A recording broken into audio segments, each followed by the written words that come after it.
بسم اللہ الرحمن الرحیم۔ علامہ لاہوتی پر اسراری کی خوبصورت کتاب جنات کا پدیشی دوست۔ جنات ایک دوسرے پر جادو کرتے ہیں۔ میں پہلے بھی آپ سے عرض کر چکا ہوں اور اس کے واقعات، مشاہدات اور تجربات میں آپ کو بتا چکا ہوں۔ جتنا بڑا آدمی ہوگا اس کا وار بھی اتنا بڑا ہوگا، جتنا طاقتور ہوگا اس کا وار بھی اتنا طاقتور ہوگا، اور بالکل یہی صورتحال جنات کی ہے۔ جنات ہمیشہ بہت خطرناک وار کرتے ہیں، اور ایسا خطرناک وار کہ نسلیں سسکتی ہیں، کہ نسلیں پریشان ہوتی ہیں۔ میں آپ کو ایک چھوٹا سا واقعہ سناتا ہوں۔ اس واقعہ پر آج ذرا توجہ کریں۔ ایک مرتبہ بہت لمبا سفر، جنات کی مخصوص سواری پر میں سفر کر رہا تھا۔ میرے ساتھ کچھ اور جنات بھی بیٹھے ہوئے تھے، جن میں درویش، کامل، بڑے بزرگ، جوان، بوڑھے، چھوٹے بڑے اور بہت بڑے جنات بیٹھے تھے۔ رات کی تاریکی، سواری اپنا سفر تیزی سے طے کر رہی تھی۔ ایک خوشگوار محفل لگی ہوئی تھی اور جنات اپنے تجربات، مشاہدات اور اپنی گفتگو کی باتیں سنائے جا رہے تھے۔ ایک جن نے اپنی درد بھری کہانی سنائی۔ کہنے لگا، میں اپنے ایک قریبی رشتہ دار جن کے ساتھ کپڑے کا کاروبار کرتا تھا۔ ہمارا کاروبار بہت وسیع تھا۔ ہم یہ کاروبار انسانوں کے ساتھ کرتے تھے، لیکن آج تک ہم نے انسانوں کے ساتھ کاروبار کرتے ہوئے اپنے آپ کو جن ظاہر نہیں کیا تھا۔ ہمیشہ انسانوں سے بہتر ایمانداری کے ساتھ کاروبار کیا، نفع دیا اور نفع کمایا۔ سال ہر سال سے یہ سلسلہ چل رہا تھا۔ اچانک میرا حصہ دار، جو کہ میرے قریبی رشتہ دار بھی تھے، ان کی نیت بدل گئی۔ انہوں نے مال اور پیسے میں گڑبڑ کرنا شروع کر دی۔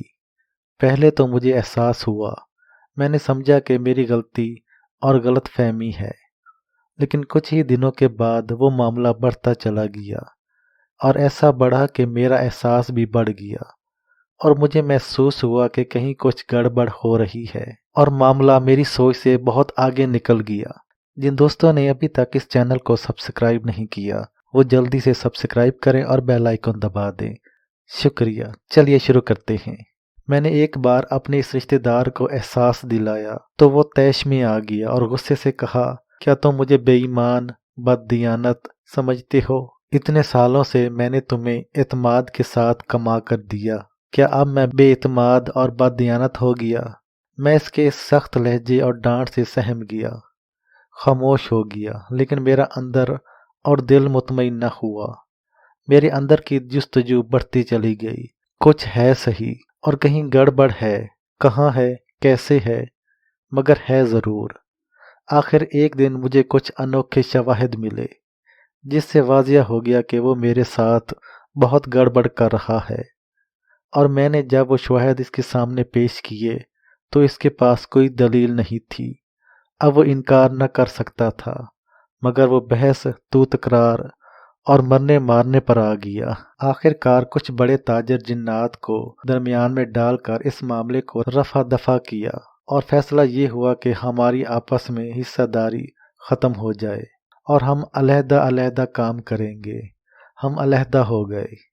میرا سرمایہ زیادہ تھا، مجھے حصہ زیادہ ملا، جبکہ وہ اس بات پر اڑا ہوا تھا کہ حصہ برابر کیا جائے۔ لیکن بڑوں نے انصاف کیا۔ چلتے ہوئے اس نے مجھے ایک بات کہی، تو نے مجھے زیادہ مال نہیں دیا، میں تجھے سکون سے نہیں جینے دوں گا۔ میں نے اس بات کو زیادہ توجہ سے نہ لیا، حالانکہ وہ بہت زیادہ مال اور سرمایہ دھوکے فریب کے ساتھ غبن بھی کر چکا تھا۔ اس مال اور سرمایہ کا اسے 1% احساس نہ ہوا۔ میں نے اپنا کاروبار شروع کیا، کیونکہ میرا معاملہ بالکل شفاف تھا اور میں لین دین کا کھرا تھا۔ میرا کاروبار بہترین چل نکلا، لیکن کچھ ہی عرصے کے بعد میرا سر پکڑا جانے لگا، اعصاب کھچے گئے، دماغ جکڑا گیا، بیٹھے بیٹھے دل ڈوب جاتا تھا، بدن پسینے سے شرابور، دل متلاتا تھا، ہاتھ پاؤں کی طاقت ختم ہو جاتی تھی، اور جسم میں کپ کپاہٹ اور جسم بے جان، ایسا کہ جی چاہتا کہ بس ابھی یہیں لیٹ جاؤں۔ تنہائی ہو، اندھیرا ہو، कोई न हो, बस इस तरह की कैफियत। मैंने समझा शायद पहले दो थे, अब अकेला हूँ। मेरे ऊपर कारोबार का दबाव था, इसके लिए दवाई इलाज मुआवजा किया, आराम किया, लेकिन तकलीफ बढ़ती चली गई।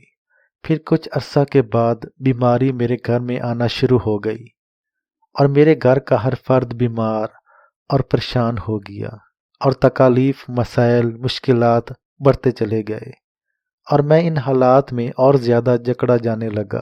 फिर कुछ कारोबारी नुकसान शुरू हुए जिनकी बिल्कुल तवक्को और एहसास भी नहीं था। मैं इसी परेशानी में और ज़्यादा उलझ गया। एक मरतबा मैं दरूद पाक पढ़ते पढ़ते सो गया, जो कि मेरा मामूल था। शायद वो दरूद पाक का नूर था या फिर मेरी नेक नियति कि मैंने ख्वाब में देखा कि वो जिन एक कब्रिस्तान में एक पुरानी कब्र को खोद रहा है और मुझे ज़बरदस्ती इसमें दफन कर रहा है, और साथ कुछ तावीज़ हैं, कुछ मेरी शक्ल के बनाए गए पुतले भी हैं। वो इनको भी साथ दफन कर रहा है और गुस्से के आलम में कह रहा था कि तूने मुझे माल खाने से रोका है। देखता हूँ तो सुकून, चैन और राहत से कैसे रहता है। तेरा और तेरी नस्लों का जीना हराम कर दूंगा, तुझे बर्बाद कर दूंगा, तेरे तिनके तिनके को हवाओं में उड़ा दूंगा, तुझे ऐसा बना दूंगा कि तेरा ज़रा ज़रा कर दूंगा, फिर इन ज़र्रात को भी हवाओं में उड़ा दूंगा, तेरे पल पल को वीरान कर दूंगा, तुझे तेरी नस्लों को गली कूचों का मंगता और साइल कर दूंगा। इसके मुंह से आग, आंखों में हसद, कीना और बुग़्ज़ के शोले थे। वो कहे जा रहा था शायद मुझे मेरे हम शक्ल पुतले और तावीज़ात को भी दफन कर रहा था।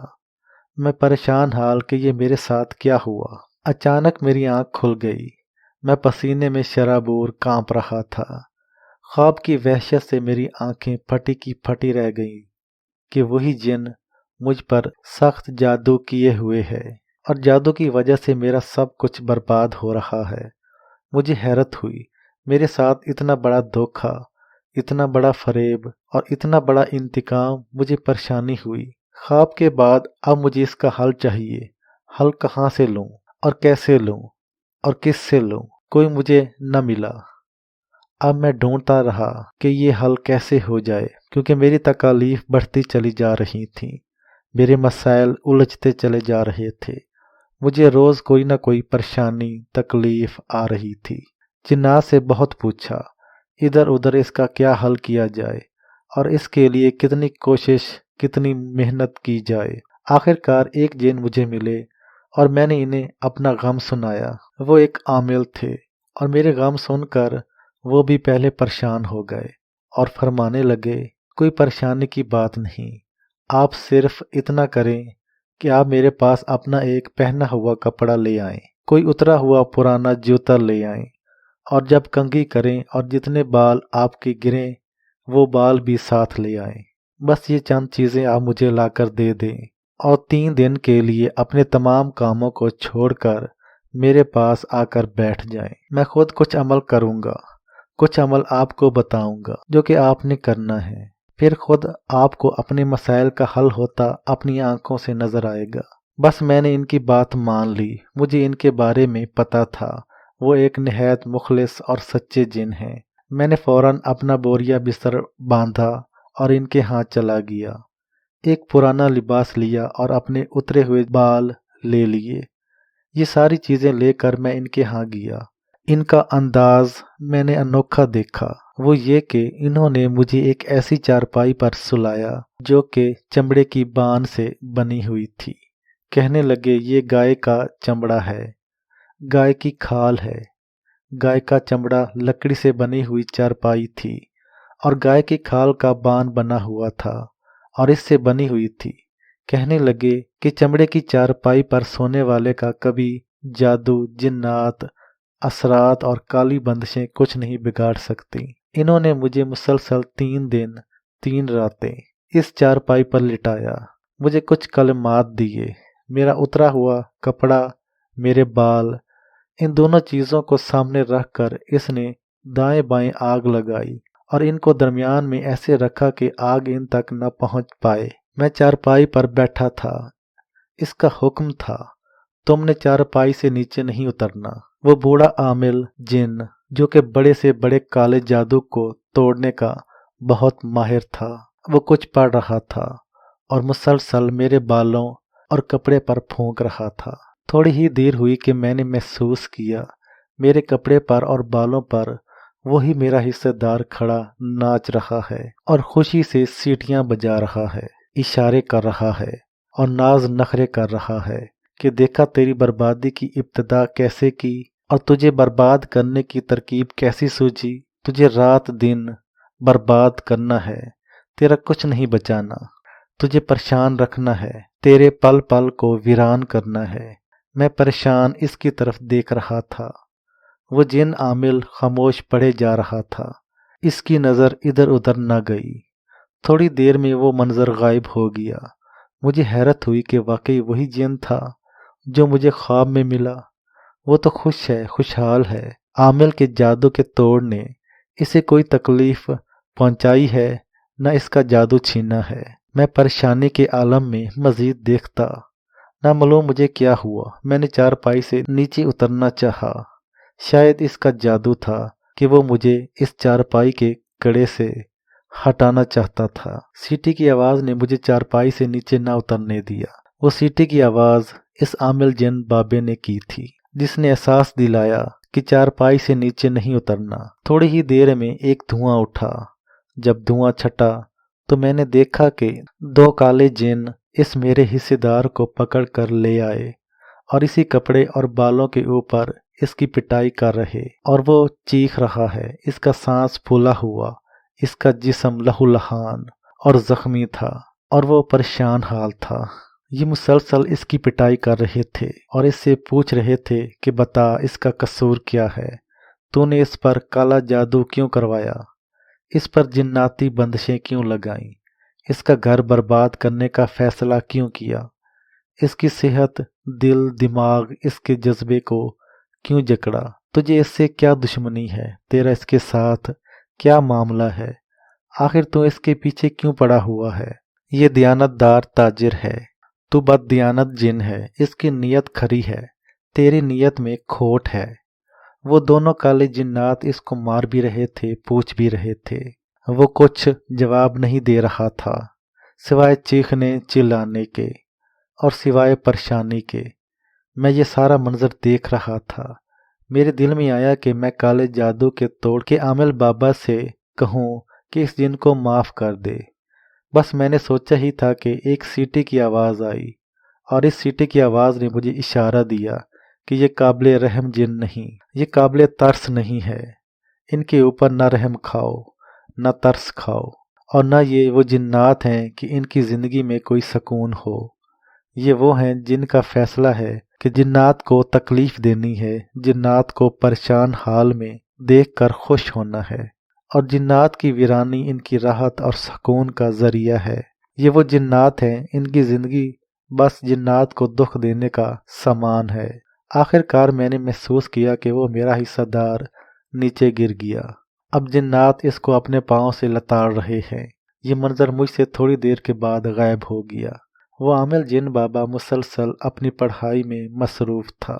थोड़ी देर के बाद इसने अपने हाथ झाड़े, ठंडी सांस ली और मेरी तरफ एक मुख्तसर से मखसूस नज़र से देखकर कहने लगा, जाओ बाबा, तेरा काम हो गया। हमने तेरे दुश्मन को जकड़ दिया, मरीज बना दिया, बीमार कर दिया और इससे तमाम जादू की सलाहियतें छीन ली हैं। अब बता, इसको मार दूं? मैंने फ़ौरन इनकार किया कि नहीं, बस इसको इतना कर दें, मुझे तकलीफ़ न दे सके।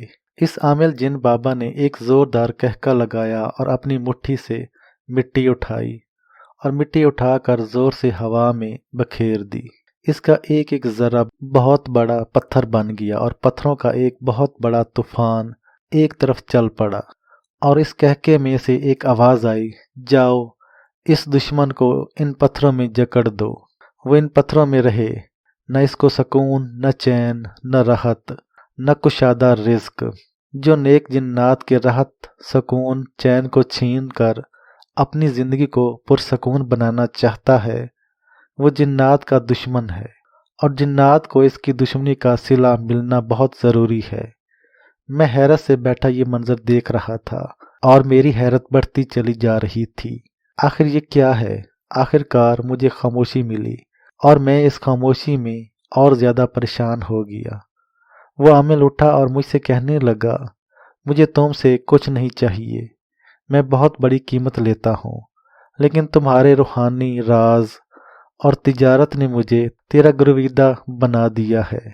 جا اللہ پر بھروسہ کر، توکل رکھ اور اپنی زندگی کو آئندہ کے لیے مزید خوشیوں، خوشحالیوں اور راحتوں اور خیر کا ذریعہ بنا۔ میں تجھ سے راضی ہوں، اللہ تجھ سے راضی ہو جائے۔ تجھ سے تیرا جادو ختم ہو گیا۔ اور مجھے پیاری نظروں سے دیکھ کر کہنے لگا، میں نے یہاں تک کر دیا ہے کہ کوئی بھی دشمن آج کے بعد تیرے اوپر میلی نظر نہیں ڈالے گا۔ اگر کوئی میلی نظر ڈالے گا بھی تو ویران، پریشان اور بیکار ہو جائے گا۔